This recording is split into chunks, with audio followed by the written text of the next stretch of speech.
Hello guys, welcome back to my channel. आज के video में मैं आपको बताऊंगी कैसे मैंने मैथ में 95 मार्क्स स्कोर किए थे क्लास 12th में सीबीएसई बोर्ड से। तो मैथ में 95 मार्क्स स्कोर करना ज़्यादा डिफिकल्ट नहीं होता है। जिन बच्चों को मैथ पसंद होता है उनके लिए तो ये बहुत ज़्यादा ईजी होता है, लेकिन जिनको मैथ डिफिकल्ट लगता है उनके लिए मार्क्स स्कोर करना ईजी नहीं होता है। तो इसलिए मैं आपको अपनी कुछ टिप्स शेयर करूँगी और मैं होप करती हूँ कि आपके लिए टिप्स हेल्पफुल रहेंगी और आप भी अपने क्लास 12th बोर्ड में इतने अच्छे मार्क्स लेके आ सकते हैं। तो चलिए स्टार्ट करते हैं अपनी आज की वीडियो को।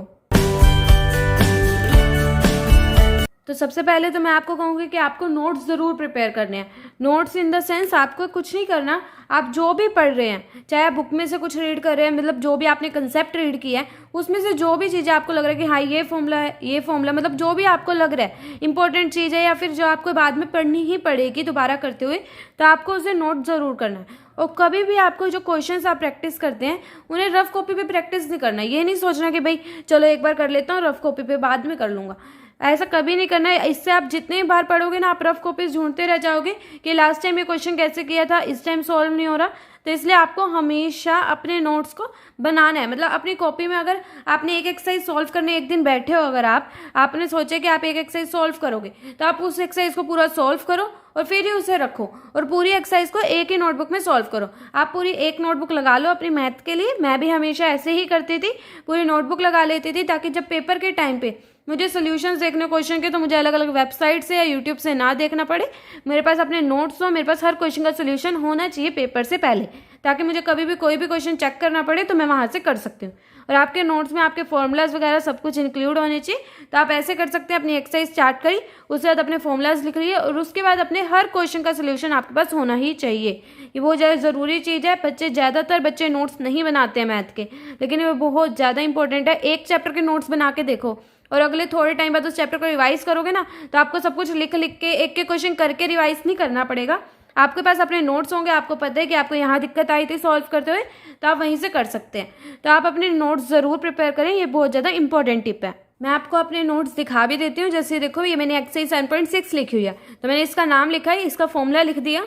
उसके बाद मैंने लिख दिया इसके अंदर क्या मेथड्स यूज हो रहे हैं, क्या इंपॉर्टेंट पॉइंट्स हैं इसके अंदर। उसके बाद मैंने एक एक करके अपने क्वेश्चन को सॉल्व करना स्टार्ट कर दिया। First question, second question, third question, और पूरी एक्सरसाइज एक ही जगह सॉल्व कर ली। इससे मुझे अलग अलग नोटबुक्स में ढूंढना भी नहीं पड़ेगा बाद में जब मैं करती हूँ। और इस तरह से आप भी कर सकते हैं। ये बहुत ज़्यादा सिंपल तरीका होता है और आपको ज़्यादा टाइम कंज्यूम भी नहीं होगा दोबारा। तो आपको सिर्फ एक बार अपने क्वेश्चन सॉल्व कर लेने हैं, बस इतना याद रखना। ऐसे कुछ अलग पर्टिकुलर नोट्स बनाना, अच्छी अच्छी राइटिंग में लिखना, ऐसे कोई ज़रूरत नहीं है। आपको सिर्फ इतना याद रखना कि जब भी आप मैथ का कुछ भी काम करोगे तो आप उसे एक पर्टिकुलर नोटबुक में ही करोगे। तो ये आपकी मैथ की नोटबुक हो गई और आपने इसी में ही करना है, हर क्वेश्चन अच्छे से सॉल्व करना है ताकि आपका आंसर आ गया। तो अब मैं जब भी रिवाइज करती हूँ तो इसी में से रिवाइज कर लेती थी हमेशा। मैं अगर मुझे 8th क्वेश्चन देखना है तो बस मैंने नोटबुक खोली, 8th क्वेश्चन निकाला और देख लिया कैसे सॉल्व होगा। तो इस तरह से रिवीजन में भी आपको बहुत ज़्यादा आसानी होगी। तो आपको नोट ज़रूर बनाने चाहिए और ये बहुत ज़्यादा सबसे ज़्यादा इंपॉर्टेंट चीज़ है, क्योंकि लास्ट टाइम पे मैंने बहुत बच्चों को देखा था मेरे साथ के, जो नोट्स मांगते हैं, एक दूसरे से पूछते हैं इस क्वेश्चन का सोल्यूशन कैसे होगा, या फिर बच्चे भूल जाते हैं, हम भूल जाते थे कि किस तरह से करा था ये वाला क्वेश्चन पहले। तो आपको एक बार लिख लिया हमने, तो अब हमारी पूरी सेटिस्फेक्शन है कि हाँ अगर मैं बाद में करूंगी तो मेरे पास पड़ा है कि मैंने कैसे करना है इन क्वेश्चंस को सॉल्व।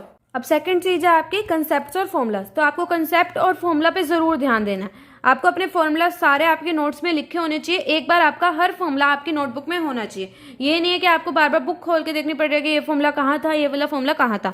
हर फॉर्मूला आपकी नोटबुक में होना चाहिए। और कंसेप्ट भी इसी तरह से, जैसे मैंने अभी अपने नोट्स में दिखाया, तो इसी तरह से आपके नोट्स में भी अपने कंसेप्ट जरूर होने चाहिए। अगर आप कंसेप्ट यूट्यूब वगैरह के कहीं भी वीडियो से देखते हैं, वैसे तो मैं भी अपने चैनल पर मैथ पढ़ाती हूँ, तो आप वहाँ से चेकआउट कर सकते हैं। मैं आपको उसका लिंक डिस्क्रिप्शन बॉक्स में दे दूंगी मैथ की प्लेलिस्ट का, तो आप वहाँ से चेकआउट कर सकते हैं। हमारे ऑलमोस्ट बहुत से चैप्टर्स कवर हो चुके हैं, तो कंसेप्ट आप वहां से देख सकते हैं। अगर आप कंसेप्ट वहां से नहीं देखना चाहते तो आप अपनी जो आपकी एनसीईआरटी बुक है, एनसीईआरटी बुक को ही खोलिए और अपने चैप्टर को ध्यान से देखिए। ये देखो, ये आपका मैं 3rd चैप्टर दिखा रही हूँ आपको, मैट्रिसेस, ठीक है। तो ये मेरी एक एक्सरसाइज है, देखो एक्सरसाइज 3.1। तो इसके आगे के जो भी कंसेप्ट है वो आपके यहाँ पे लिखे हुए हैं डेफिनेशन के फॉर्म में, टाइप्स ऑफ मैट्रिक्स इसमें यूज हो रहा है आपका। तो इस तरह से आप अपने कंसेप्ट को शॉर्ट फॉर्म में अपने नोट्स में ज़रूर इंक्लूड करें। अगर आपने शॉर्ट फॉर्म में इंक्लूड कर लिया तो आपको बार बार बुक खोलने की या बुक पढ़ने की ज़रूरत नहीं पड़ेगी, जैसे diagonal matrix, scalar matrix, identity matrix. तो सबसे ज़्यादा इंपॉर्टेंट चीज़ तो मैथ में नोट्स ही है। आप चाहे कुछ भी सोचें, आप अगर नोट्स बनाना चाहते हैं तो बनाएं, लेकिन मैथ्स में सबसे ज़्यादा इंपॉर्टेंट चीज़ नोट्स ही होती है। क्योंकि अब बच्चे सोचते हैं इसमें थ्योरी नहीं है तो नोट्स की क्या ज़रूरत, लेकिन ऐसा नहीं है, नोट्स की बहुत ज़्यादा ज़रूरत होती है। तो इसी तरह से जैसे जीरो मैट्रिक्स, अब आप बार बुक खोल के थोड़ी ना देखोगे, तो इस तरह से आपने एक जगह पूरा चैप्टर लिख लिया, अब दोबारा रिवाइज करोगे तो उसी नोटबुक को खोल के रिवाइज कर लो। तो इस तरह से आप अपने मैथ्स की प्रिपरेशन कर सकते हैं। तो ये हो गई मेरी सेकंड टिप। तो आप इस एक्सरसाइज को सॉल्व करोगे तो आपको ये सारा सब कुछ अच्छे से आता होगा पहले से कंसेप्ट, तो आपकी एक्सरसाइज भी बहुत ईजिली सॉल्व हो जाएगी। तो कभी भी ये मत सोचना कि डायरेक्ट एक्सरसाइज स्टार्ट कर लेते हैं, डायरेक्ट चैप्टर खोला एक्सरसाइज 3.1 और क्वेश्चन करने स्टार्ट कर दिए, ऐसा कभी नहीं करना चाहिए। पहले उसका कंसेप्ट जानो क्या है, और उसके बाद आपके क्वेश्चन अपने आप सॉल्व होंगे, कोई ट्रिक या कुछ भी लगाने की जरूरत नहीं पड़ेगी। अब बात करते हैं मेरी थर्ड टिप की, जो कि है क्वेश्चन प्रैक्टिस। तो मैथ में आपको इस चीज़ पे ध्यान नहीं देना, वैसे तो ऑलमोस्ट हर ही सब्जेक्ट में आपको इस चीज़ का ध्यान नहीं देना होता कि आपने कितने क्वेश्चंस प्रैक्टिस करे, 10 कर लिए, 20 कर लिए, 15 कर लिए या 100 कर लिए। इस चीज़ का कभी भी ध्यान ना दो, हमेशा ये ध्यान देना जितने क्वेश्चन किए हैं, अगर उनमें से मेरे से कोई 10 मिनट बाद या 15 मिनट बाद एक क्वेश्चन करवा के देखे तो मेरे को आता है या नहीं आता है, या फिर उससे मिलता जुलता मुझे कोई क्वेश्चन दे दिया जाए तो मैं वो सॉल्व कर सकता हूँ या नहीं कर सकता हूँ। रट्टा तो कभी मारना ही नहीं होता, क्योंकि हमने कंसेप्ट समझना है। तो इस तरह से आपको क्वेश्चन प्रैक्टिस करनी है अपनी, कि आपने 10 क्वेश्चन करे हैं तो वो 10 के 10 आपको अच्छे से आते हो, उनके कंसेप्ट आपको पता हो, ताकि अगर आपसे कोई और क्वेश्चन उसी कंसेप्ट से पूछ लिया जाए तो आप उसे सॉल्व कर सको। क्योंकि कंसेप्ट तो सेम होता है, एक चैप्टर में आपके लिमिटेड कंसेप्ट होते हैं, तो अगर आपको वो सारे कंसेप्ट पता है तो आपसे क्वेश्चन चाहे कुछ भी पूछ ले, आपका क्वेश्चन सॉल्व हो जाएगा। तो सबसे इंपॉर्टेंट चीज कंसेप्ट है और आपके नोट्स हैं। तो क्वेश्चन प्रैक्टिस आपको ज़्यादा से ज़्यादा नहीं करनी है, मैं कभी नहीं कहती आप 10 कर लो, 20 कर लो, या ये वाली बुक कर लो या ये वाली बुक कर लो, कभी भी ऐसा नहीं करना। जो भी किया है वो अच्छे से किया है, जितने क्वेश्चन, जितना हमें कंसेप्ट आता है उसके हमें क्वेश्चन आते हैं। अगर हमसे कोई क्वेश्चन पूछ ले तो हम उससे क्वेश्चन कर सकते हैं, ठीक है। उसके बाद मेरी नेक्स्ट स्टेप है आपके इंपॉर्टेंट क्वेश्चन। इंपॉर्टेंट क्वेश्चन से मेरा क्या मतलब है, जैसे कि अगर आपने एनसीईआरटी बुक आप सॉल्व कर रहे हो, ठीक है, आपने ये एक एक्सरसाइज खोली, मैं खोलती हूँ, देखते हैं। आपने एक एक्सरसाइज खोली, एक्सरसाइज 3.2, ठीक है, ये एक्सरसाइज खोली, आपने इस बुक कॉपी को अपनी कॉपी में इसे सॉल्व करना स्टार्ट कर दिया। फर्स्ट क्वेश्चन हो गया, सेकंड हो गया, थर्ड हो गया, मानो कि आपको 5th क्वेश्चन में दिक्कत आ गई सॉल्व करते हुए, ठीक है। आपने सोल्यूशन देखा, समझा इसे, उसके बाद आपने इसे भी अपनी नोटबुक में नोट डाउन कर लिया, आपको क्वेश्चन समझ आ गया, आपने नोट डाउन कर लिया। तो अब आपको क्या करना है, बुक में मार्क नहीं करना, ठीक है, बुक में कभी नहीं मार्क करना कि हाँ ये क्वेश्चन इंपॉर्टेंट है। इससे आपके आखिरी तक जाते जाते ना, जब पूरा साल खत्म हो जाता है, बुक में बहुत सारे मार्क्स होते हैं और आपको पता भी नहीं चलता कौन सा इंपॉर्टेंट था कौन सा नहीं था, क्योंकि कभी आपको कुछ लगता है, कभी आपको कोई टीचर टिक करवा देते हैं कि ये इंपॉर्टेंट है, कभी कुछ कभी कुछ। तो इसलिए आपको कभी भी ऐसे बुक में मार्क नहीं करना। देखो मेरे कहीं पे भी बुक में मार्किंग नहीं है, आपको हमेशा क्या करना है, जहां आपने नोट्स में लिखा है ये क्वेश्चन, 5th क्वेश्चन जैसे आपने लिखा है, तो आपको ऊपर कोई ना कोई सिंबल बना लेना। जैसे आपने स्टार बना दिया, कोई भी बुलेट बना दी, सर्कल बना दिया, कुछ भी आपने बना दिया, स्टार बना लो। तो आपको हर जो भी आपका इंपॉर्टेंट क्वेश्चन है जिसको आपको सॉल्व करने में दिक्कत आई थी, तो आपको उसके ऊपर ऐसे कर लेना है, ताकि जब आप रिवीजन करो, अब आप रिवीजन में हर क्वेश्चन तो हाथ से लिख लिख के करके नहीं देख सकते, या फिर पेपर के टाइम पे आपको लिमिटेड नंबर ऑफ डेज दिए जाते हैं, तो आप हर क्वेश्चन तो सॉल्व करके नहीं देख सकते। तो इसलिए आप क्या करो, जो आपने स्टार लगाए हैं आप उन्हीं क्वेश्चन को रिवाइज करोगे, तो इससे आपका टाइम भी बच जाएगा और आपकी तैयारी भी अच्छी हो जाएगी। तो ये मेरी सबसे ज्यादा इंपॉर्टेंट टिप थी और मैं हमेशा इसे ही फॉलो करती थी। नोट्स के ऊपर अपने मार्क कर लेती थी कि ये चीज इंपॉर्टेंट है या फिर ये पेपर में आ सकती है, थोड़ी सी डिफिकल्ट है। इसके बाद जो नेक्स्ट चीज है वो है आपकी बुक्स। अब बच्चों को बुक से रिलेटेड बहुत ज्यादा डाउट्स होते हैं, मैंने इस पर एक पर्टिकुलर वीडियो बना रखी है, आपको कौन सी बुक्स लेनी चाहिए, फिर भी मैं आपको बता देती हूँ। आपको बुक्स में ज्यादा बुक्स कवर करने की कोशिश बिल्कुल भी नहीं करनी है। बच्चे सोचते हैं ये वाली बुक भी लगा लेते हैं, आर डी शर्मा भी कर लेते हैं, सब बुक्स कर लेते हैं और उनका कुछ भी पूरा नहीं होता है, आखिरी तक थोड़ा थोड़ा करके रह जाता है। तो सबसे पहले सबसे ज्यादा इंपॉर्टेंट है जो, वो है आपकी एनसीईआरटी। आपने एनसीईआरटी में क्या करना, कंसेप्ट पढ़ना, अपना कंसेप्ट पढ़ लिया। कंसेप्ट बिल्कुल सिंपल होते हैं, जैसे मैंने अभी आपको दिखाया, जैसे डायगोनल मैट्रिक्स वगैरह हो गए, या फिर कोई भी एक्सरसाइज है, जैसे मैं आपको और एक्सरसाइज दिखा देती हूँ, देखते हैं। जैसे आपके एक्सरसाइज 4.1 है, दिख रही है एक्सरसाइज 4.1, तो इसमें आपका जो भी कंसेप्ट यूज होगा वो आपके कंसेप्ट आगे लिखे होंगे। ये देखो आपका कंसेप्ट आगे लिखा हुआ है, इस तरह से आपने कंसेप्ट को एक बार ज़रूर रीड करना है। आप बेशक ज़्यादा ये साइंटिस्ट वगैरह वाली थ्योरी तो बेशक ना रीड करें, लेकिन आपको अपने कंसेप्ट को ज़रूर रीड करना है। अगर रीड नहीं कर सकते हैं तो यूट्यूब से वीडियोस देख लीजिए, तो आप वहाँ से भी समझ सकते हैं अपने कंसेप्ट को। तो कंसेप्ट करना ज़्यादा डिफिकल्ट चीज़ नहीं है, और अगर कंसेप्ट आ गया तो क्वेश्चन तो अपने आप आ जाएंगे। ये मत सोचना कभी भी क्वेश्चन डायरेक्ट कर लेते हैं। अब मैं बुक्स के बारे में आपको बता रही थी, तो आपने क्या करना है, अपनी एनसीईआरटी करनी है सबसे पहले, और एनसीईआरटी में एग्जाम्पल जरूर करने हैं। दे रखे हैं ना एग्जाम्पल नंबर 3, एग्जाम्पल नंबर 4, इससे सीबीएसई में बहुत ज्यादा क्वेश्चंस पूछे जाते हैं। बच्चे सोचते हैं हम एक्सरसाइज तो करके गए थे, क्वेश्चन तो आए ही नहीं, सिमिलर क्वेश्चंस तो आए ही नहीं। तो एग्जाम्पल में से होते हैं वो क्वेश्चंस, तो आपको एग्जाम्पल जरूर करके जाने। बहुत ज्यादा क्वेश्चंस आप हेल्पफुल लगेंगे आपको, अगर आप एग्जाम्पल करके जाओगे तो आपको बहुत ज्यादा हेल्प रहेगी। आपको लगेगा कि हाँ मैंने कुछ किया था, एनसीईआरटी में से पेपर आया है। नहीं तो बच्चों को आखिर में ये लगता है एनसीईआरटी से पेपर ही नहीं पूछा बोर्ड वालों ने। उसके बाद ये देखो पार्ट 2 है, तो आपको इन दोनों को सबसे पहले कवर करना है। ये नहीं सोचना एक चैप्टर किया चलो भाई अब इसके आर डी शर्मा करते हैं, और आर डी शर्मा 2 महीने खत्म नहीं हुई तो चलो छोड़ दिया। एक ही चैप्टर हुआ हमारे तो 2 महीने में, उसके बाद 4 मतलब 1 महीना भी लगा लो तो एक ही चैप्टर हुआ 1 महीने में। तब थोड़े से ही चैप्टर हुए हैं लास्ट तक, कुछ चैप्टर्स छूट गए हैं। तो ऐसा कभी नहीं होना चाहिए। एक चैप्टर है एनसीईआरटी से अच्छे से कंप्लीट करो ना, कंसेप्ट पढ़ो अपने नोट्स बनाओ, कंसेप्ट पढ़ो अपने नोट्स बनाओ, मतलब कंसेप्ट पढ़ते पढ़ते नोट्स बन जाते हैं। ऐसे देखोगे कि हाँ ये चीज़ इंपॉर्टेंट है तो ये अपने नोट्स में राइट डाउन कर ली, तो इस तरह से ही आपके नोट्स बन जाएंगे। और क्वेश्चन तो आपने एक बार ही तो सॉल्व करते ही हो, लिखते ही हो कहीं ना कहीं पे, तो उससे पहली बार में ही अपनी एक फेयर नोटबुक में लिख लो, ताकि आपको बाद में रिवाइज करने में भी आसानी हो। इतना समझ में आ गया? बुक का आपको समझ में, मैंने अभी इतना बताया आपको कि एनसीईआरटी आपको करनी है। एनसीईआरटी कर ली। अब जब आपकी एनसीईआरटी कंप्लीट हो जाती है फिर आपको करनी है इसके बाद आपकी ये वाली बुक। कौन सी बुक है ये? NCERT exemplar problems. तो ये भी एनसीईआरटी की बुक है, एनसीईआरटी एग्जाम्पलर प्रॉब्लम्स। तो इस बुक का आपको सीबीएसई बोर्ड के जरूर सॉल्व करना है। आपका पूरा एक चैप्टर हो गया। अब इसमें वो नहीं है कि बहुत ज्यादा क्वेश्चन हैं तो आप सॉल्व करने में डर जाओगे। पूरे साल की एक ही बुक है, देख लो पूरा सिलेबस है इस बुक के अंदर, इतनी ज्यादा मोटी भी नहीं है, आपकी एनसीईआरटी जितनी है। तो अब देख लो आपने एक एक्सरसाइज सॉल्व करी, एक चैप्टर सॉल्व किया। जैसे हम खोल लेते हैं सेकंड चैप्टर खोल लेते हैं, चलो ये हमने चैप्टर सॉल्व किया, ठीक है। इसके बाद इस बुक में यहाँ से क्वेश्चन स्टार्ट हुए 1 से, तो आप देखो 55 तक क्वेश्चन है, और 55 तक क्वेश्चन में भी आपके पास कितने सारे ऑब्जेक्टिव क्वेश्चन है, 20 से लेकर 55 तक तो ऑब्जेक्टिव ही है, मतलब 19 क्वेश्चन आपके पास सॉल्व करने वाले हैं। तो अगर आपने ये क्वेश्चन एक बार सॉल्व कर लिए और उसके बाद आपने क्या करा, अपने ऑब्जेक्टिव क्वेश्चन सॉल्व करें, क्योंकि सीबीएसई में अब ऑब्जेक्टिव क्वेश्चन भी आने लगे हैं, तो आपको ऑब्जेक्टिव क्वेश्चन तो यहीं से आसानी हो जाएगी, क्योंकि एनसीईआरटी में तो इतने ज्यादा ऑब्जेक्टिव क्वेश्चन है ही नहीं, क्योंकि मुश्किल से एक एक्सरसाइज में एक क्वेश्चन है, वो भी मुश्किल से। तो इसलिए आपने ऑब्जेक्टिव क्वेश्चन की भी आपकी प्रैक्टिस हो जाएगी, और इसी के साथ साथ इसी में आपको एग्जाम्पल भी गिवन है, तो एग्जाम्पल भी आपने कर ली। तो एक एक्सरसाइज से एक चैप्टर से आपने एक्स्ट्रा कितने क्वेश्चन लगा लिए, मुश्किल से 100 क्वेश्चन आपने एक्स्ट्रा कर लिए, ठीक है। एनसीईआरटी के अलावा 100 क्वेश्चन आपने एक चैप्टर से एक्स्ट्रा कर लिए, बस इतने बहुत हैं। जो क्वेश्चन इसमें से इंपॉर्टेंट लगा उसे मार्क कर लो, ठीक है। इतना समझ में आ गया। और इसी बुक के आगे आपको हर एक चैप्टर का कंसेप्ट भी गिवन है। देखो आपको कंसेप्ट के लिए एनसीईआरटी में जैसे आपको बीच बीच में ढूंढना पड़ता है, तो ढूंढने की जरूरत नहीं है, हर एक चैप्टर का कंसेप्ट का ओवरव्यू आगे यहाँ पे गिवन है, तो आप यहाँ से कर सकते हैं।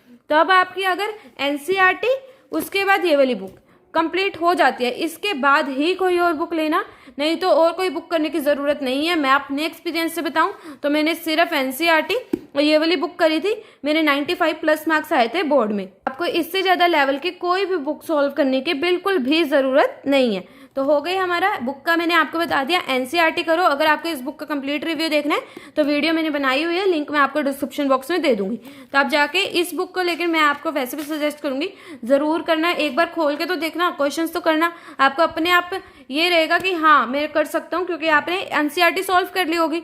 तो आपको अगर आपको चेक भी करना है तो भी आप क्या कर सकते हो, इस बुक से चेकिंग कर सकते हो। तो बुक का आपको पता चल गया। ज्यादा बुक सॉल्व करने पे बर्डन नहीं देना, प्रेशर नहीं देना ज्यादा बुक सॉल्व करने पे। ये नहीं सोचना मैंने 4 बुकें निकाली, 5 बुकें निकाली, सैंपल पेपर कर लिए, ऐसा बिल्कुल नहीं सोचना।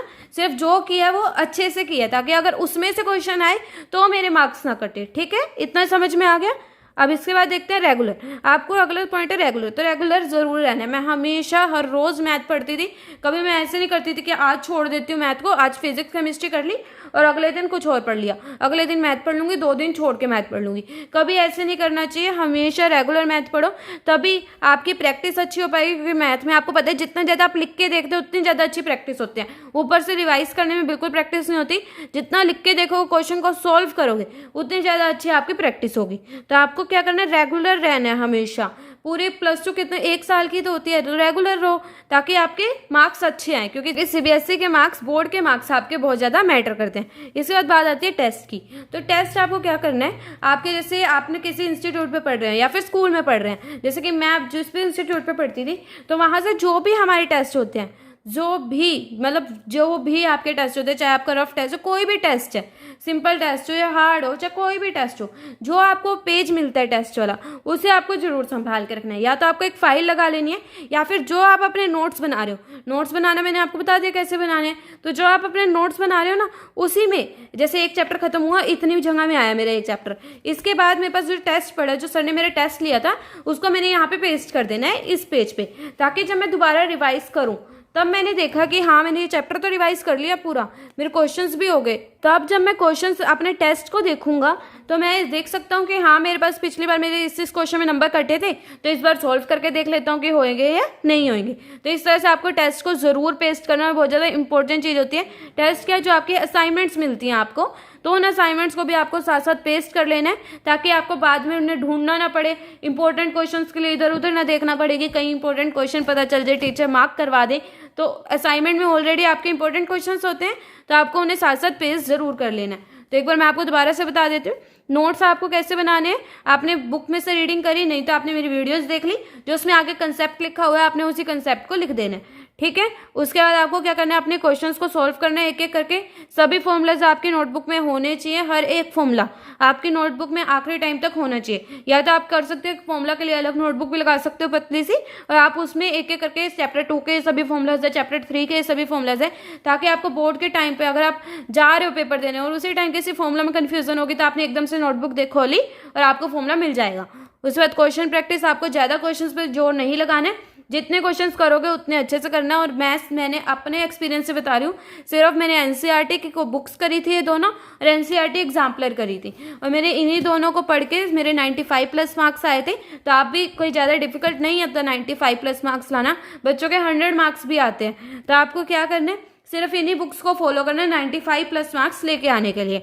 इसके अलावा अगर आपके पास टाइम बचता है तो ही आप इसके अलावा किसी और बुक को स्टार्ट करना। बस ये सोचना जो सी बुक मैंने स्टार्ट की है उसे ख़त्म ज़रूर करना है, ये नहीं कि उसी बुक को छोड़ दिया फिर अगली स्टार्ट कर ली, या सैम्पल पेपर स्टार्ट कर लिया अब इसमें से प्रैक्टिस करता हूँ, ऐसे नहीं करना। जो सी स्टार्ट की उसे ख़त्म जरूर करना, ठीक है। उसके बाद बात आती है इंपॉर्टेंट क्वेश्चन, आपको जरूर मार्क करके रखनी है, ताकि बोर्ड टाइम में आपको कोई भी दिक्कत ना आए। बुक मैंने आपको बताई थी है, रेगुलर ज़रूर रहना है, टेस्ट और अपनी असाइनमेंट्स को नोटबुक पे पेस्ट ज़रूर करना है। तो यही थी मेरी कुछ टिप्स, और इन्हीं को फॉलो करके मैंने 95+ मार्क्स स्कोर किए थे क्लास 12 मैथ में। तो मैं होप करती हूँ आपके लिए वीडियो हेल्पफुल रही होगी। तो प्लीज़ इस वीडियो को एक लाइक कर दीजिए और मेरे चैनल को ज़रूर सब्सक्राइब करें, और साथ में बेल आइकन को भी क्लिक करें, ताकि मेरी आने वाली सभी वीडियो की नोटिफिकेशंस आपको मिल जाए। और आप मुझे कमेंट बॉक्स में बता भी सकते हैं कि आप आगे किस चीज़ पे वीडियो चाहते हैं, या फिर अगर आपको कोई भी डाउट है तो मैं आपकी हेल्प करने की ज़रूर कोशिश करूँगी। और आप मुझे इंस्टाग्राम पर भी फॉलो कर सकते हैं लेटेस्ट अपडेट्स के लिए। Thank you.